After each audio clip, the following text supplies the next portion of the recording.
was the first time you saw Lee Harvey Oswald? Saw him at Friday afternoon, November 22nd. He walked into the lobby of my store. How far in did he walk out there, John? Just a few feet. He was standing right about where those tennis shoes are right there, just about 5 feet from the door there. What made you suspicious of this man who walked into the lobby? Well, right after the President had been shot, they broadcast a description on the radio of this man. It was 5'8", 5'9", 150 pounds, and this Oswald matched the description. And well, just a few minutes before he walked into the lobby, on the radio they had a bulletin that an officer had been shot here in Oak Cliff. And he walked in, he matched the description.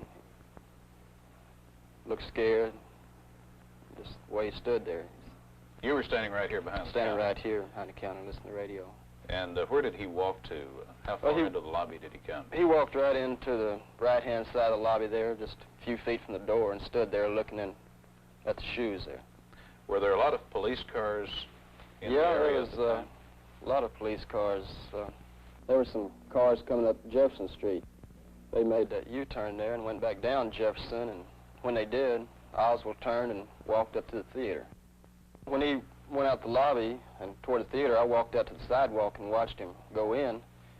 Then I walked up to the theater and asked Miss Postal there, the cashier, if she had sold a ticket to this man wearing the brown sports shirt, you know, his description. She called the police, and Butch stayed there at the front exit, and I went back down by the stage, the back exit, and waited there until the police came. They get the suspect. I believe we have him in the Lincoln Theater now. 10-4. What happened when the police came?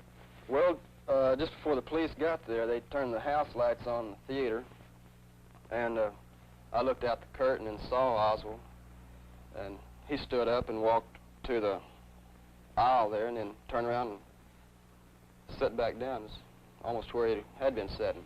And then I heard this noise outside and opened the door, and the police grabbed me and asked me what I was doing there, and I told them, and they asked me if the man was still in the theater. I said yes. They asked me to point him out, so three other policemen and myself walked out and pointed to him, and Officer McDonald, he was the first one to him. He approached him, and Oswald stood up. Well, I entered the theater from the curtains on the left side of the screen, and the Johnny Brewer from the shoe store and a couple other officers on the stage, and he had pointed into the direction of the rear of the theater and said that was the man that we were looking for, sitting at the rear of the theater alone. And I spotted the man that he was talking about. Did you have your gun drawn? No, I didn't. And as I walked up to the aisle, Oswald was sitting in the second seat, the third row from the rear, the second seat from the right center aisle. This seat right over here? This seat right here. What happened then? Well, let me let you use my pistol. Okay. And go through it a little bit, make sure it's empty so that won't have an accident. And he had it tucked in his belt on the right side. Like this? Yes. Of course, he had that shirt over it, but that will suffice. He was wearing a brown sports shirt, is that right? Yes, and he was sitting in that seat there with his hands in his lap.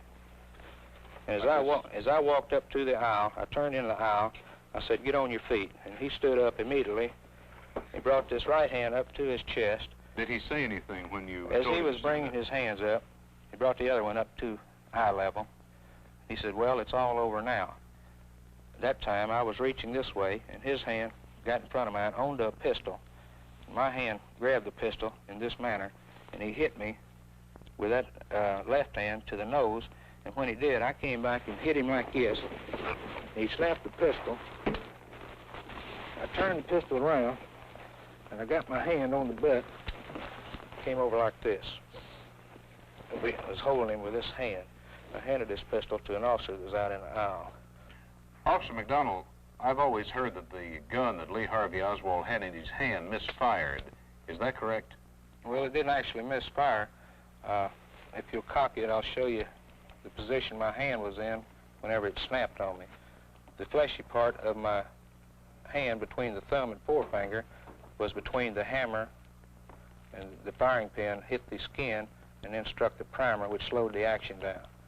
It sort of pinched that fleshy part of my hand in there. So actually your skin got between the hammer and the primer? Yes, and it didn't get the full force of the firing pin. Consequently, the shell didn't go off. And I believe that's what saved my life. Had you ever seen him prior to this day here in this day? Never in my lifetime.